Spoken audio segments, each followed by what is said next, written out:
Hey everyone, it's Colin. How's it going? I have a couple of Phono Preamps here that, well, I'm not all that thrilled with. The challenge this time is, can I get them to sound good?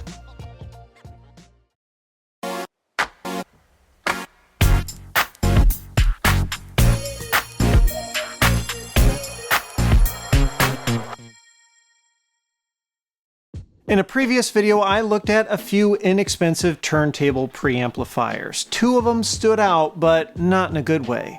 They both had what I considered some serious sound quality problems. The Music Hall Mini had what appeared to be a ground loop problem with a constant buzz in the background. Its high frequency response also sounded a bit harsh, vocals had pronounced sibilants, and it overall was a little fatiguing to listen to. The opposite was the case with the other preamp, a Little Bear T7. This one had seriously rolled off treble. The noise floor was thankfully pretty clean, but the whole thing just sounded murky and really mid-range heavy. I suspected that the design of these preamps wasn't necessarily the cause of their problems, but rather the parts used in them. So I picked up some replacement components and got working to see if I was right. First up was the Music Hall Mini. The parts used in it are rather low-end, like these cheap capacitors. Its operational amplifier is a Rohm Semiconductor BA4560, which isn't necessarily a bad chip, but there are plenty of others out there that are considered to sound better. The build quality also isn't all that great. The whole thing looks like it was hand-assembled somewhat carelessly. They didn't even pay attention when trimming the leads. I mean, look at how close they are to touching the bottom casing and causing a short. And there were a bunch of poor solder joints too, with many of them not even filling the through holes the component legs go through. I picked up some high-quality replacement capacitors. These are made by Nichicon and they're intended for use in audio applications, for whatever that's worth. Because of how relatively little solder was used, the old caps came out quite easily with the use of some desoldering braid. I removed the amp so I could upgrade it too. I settled on an LM4562 by Texas Instruments, formerly National Semiconductor. It's a drop-in replacement for the previous op-amp and it's well suited for phono use. Its datasheet even has a schematic of such a circuit. Then it was just a matter of placing all the new parts and soldering them into place, which was really easy since they're all through-hole. I did hit one small snag when it came to this final capacitor. It's a 1000 microfarad part, but the replacement I bought, while being rated the same, was physically twice as big, so it wouldn't fit where the original one went. It just took a bit of creative thinking to get that problem sorted out. I touched up some of the other solder joints as necessary, then trimmed all the leads on the bottom side of the board. The final modification to this preamp was to fix that ground loop problem. The ground cable from the turntable connects to this binding post, but that's only tied to the metal enclosure. The PCB is supposed to be grounded to the enclosure through this mounting screw, but it makes a poor connection. So I cut a piece of wire and soldered it to the ground plane on the bottom of the board, specifically the power jack's negative terminal. Then I reinstalled the board back into the housing and secured the wire to the binding post using a spade connector. With that one finished, next up was the Little Bear T7. This is a so-called tube buffer preamp, where the vacuum tubes are there just to add their signature warm tone to the sound. The amplification is done by this chip, a JRC 2068. Just like with the Music Hall, it isn't a bad op-amp, but there could be some room for improvement. So I settled on an OPA 2134, which was originally from Burr Brown, but got acquired by TI like Nat Semi. Swapping it was a bit more difficult than in the Music Hall since it's a surface mount package. I applied some flux, a lot of flux, and fired up my hot air rework station. This is by far the easiest way to remove surface mount parts. I was able to lift off the old chip in just a few seconds with no damage. I used some desoldering braid to clean up the pads on the PCB, then applied some fresh solder. The new op-amp fits perfectly in place of the JRC chip, and with some gentle nudging, I got it lined up right and soldered down. Then I grabbed a few alcohol prep pads and used a spudger to wipe up the leftover flux. I decided not to replace the capacitors on the Little Bear. I'm not sure who made these aluminum surface mount caps, but the pair of through-hole caps appear to be from Rubicon, which is a reputable manufacturer. Instead, I put the Little Bear back together and turned my attention to the tubes. These are Chinese-made 6J1 tubes, and after reading the reports of some other owners of this preamp, there are apparently way better options out there. I picked up a pair of new old stock GE5645W tubes off of eBay.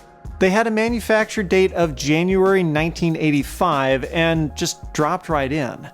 This process is known as tube rolling, and it's quite common amongst tube amp enthusiasts.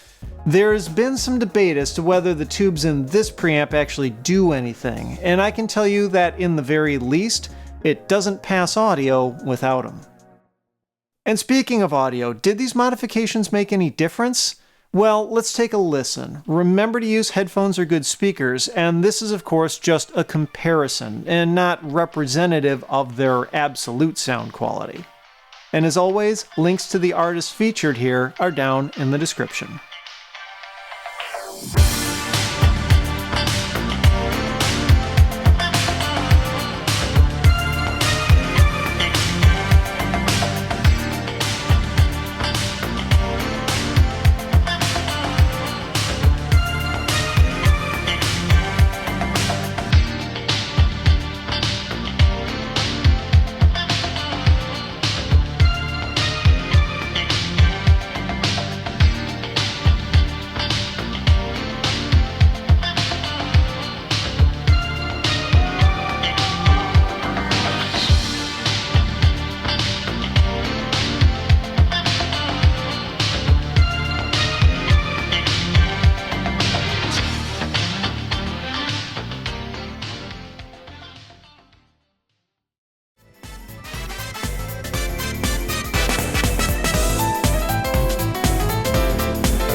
So here's what I think about the differences. The music hall didn't change a whole lot, but I did notice that between the new caps and op-amp, the frequency response seems a bit flatter.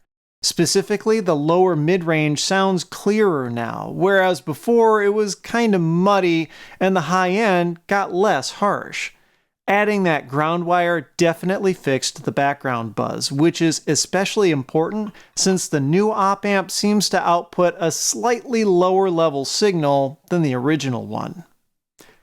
As for the Little Bear, I honestly can't really tell the difference. In some ways this is good because it means that the original op-amp at least isn't majorly worse than the new one. And the same thing goes for the tubes, no big change in the sound quality between them. The bummer is that the rolled off high end is still there, so it means that problem is coming from one or more of the other passive components inside that I didn't swap, like those surface mount capacitors. And indeed, if you hook up a line level source to the aux input on the front, the Little Bear actually sounds really good, because it's bypassing the RIAA equalization part of the circuit.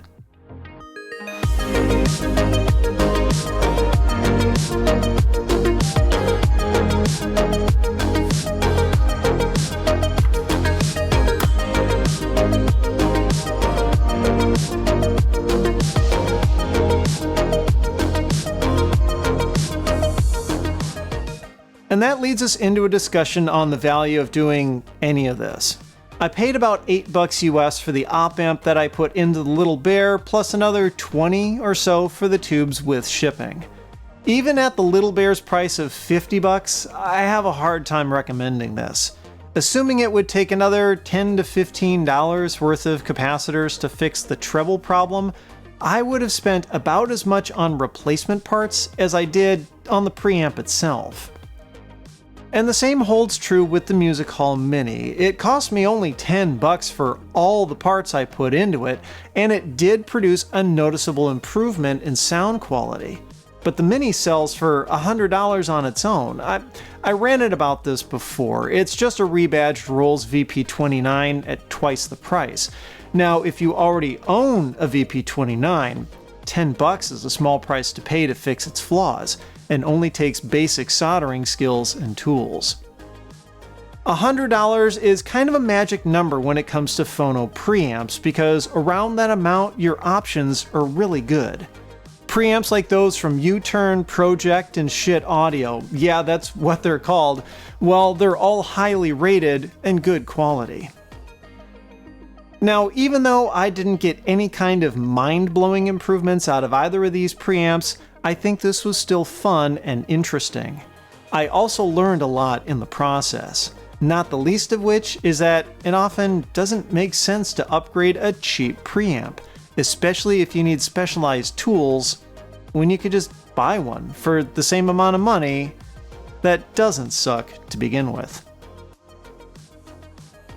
If you liked the video, I'd appreciate a thumbs up and be sure to subscribe. You can follow me on Twitter and Instagram at thisdoesnotcomp. And as always, thanks for watching.